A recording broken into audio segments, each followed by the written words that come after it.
Well, it's time now for Media Watch, and we'll start in the United States, where President Obama has drawn a huge response to a tweet. That's right, a tweet that was actually on his White House Twitter account. We're going to take a look at it right now. It says, "What does $40 mean to you?" Now, this tweet was, he tweeted this yesterday, and it's gone viral since. It prompted a deluge of emotional and revealing tweets from across America. We're going to take a look at a couple of them. Here are some that were actually on the website Storyful. You see a Richard Brannon who says, "$40 out of my father's paycheck means we lose the house or the car. We can't afford to cut back anymore." Christina Wilson says, $40 is the difference between having food for the next week or not eating at all. So that was initially right after Obama tweeted that, "What does $40 mean to you?" But it's been continuing today. We're going to take a look at a tweet that was tweeted just a little while ago by Bill Gleason. He says, "Thank you, Mr. President, for showing true leadership and fighting for the middle class." Now, there wasn't only praise for Obama. Of course, there was also some criticism. Here's a tweet by Evan PVW. He says, "Who cares about what $40 means when there's no paychecks thanks to Obama's job-killing economic policy?" So you see lots of reactions to Obama's tweet. Now, you can wonder, why $40? Now, Obama argued via this hashtag $40 that his planned payroll tax cut was worth about $40 for the average American. Now, at the time he tweeted this, as you know, Republicans in the House were blocking this planned payroll tax cut. Since then, Republicans have backed down. Partisan bickering seems to have stopped for a little while, maybe just in time for the holidays. So you can wonder, maybe did Obama's viral campaign work?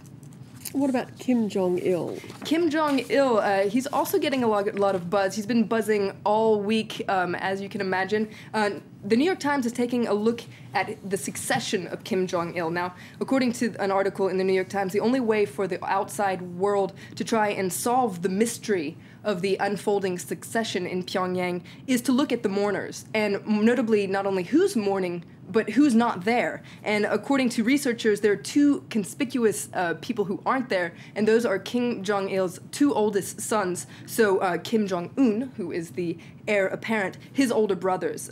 Because Kim Jong-un is quite young and inexperienced, and a lot of people are wondering whether he'll be able to assert control now that his father is dead. Now, his two older brothers are Kim Jong-nam, who's actually a half-brother. He's 40 years old, and he now lives in Macau, pretty much in exile, as well as Kim Jong-chol, who's 30 years old, and he was supposed to be the successor to Kim Jong-il, but he was considered too effeminate. So a lot of people are wondering whether these two brothers are going to resurface, and it's interesting to note that when Kim Jong-il took over power, a lot of people were wondering whether he was also going to be able to assert power. Everybody now is going to look at the funeral, which is scheduled for December 28th, to see how that plays out, who will be there, who won't be there, and what that means for the future of North Korea. Meantime, you've also been looking at the media coverage in Iran. Media coverage in Iran. This is actually over an event that happened last week, but it's continuing to get a lot of coverage in the international press. We're going to take a look at an article in Le Monde here in France. Basically, last week, President Ahmadinejad was giving a speech in the town of Sari when an angry man threw a shoe at him. And as you know, getting a shoe thrown at you is the ultimate insult in Muslim countries. Now, as you can imagine, there are no official images of this, but we've put together a cartoon to show you what we can imagine happened. Now, a lot of the English-speaking press is, there you see the cartoon, a lot of the English-speaking press is paying a lot of attention to what happened to the man who threw the shoe. His name is Rashid S., no not last name given, of course. He was arrested. It's unclear whether he's still in custody or not.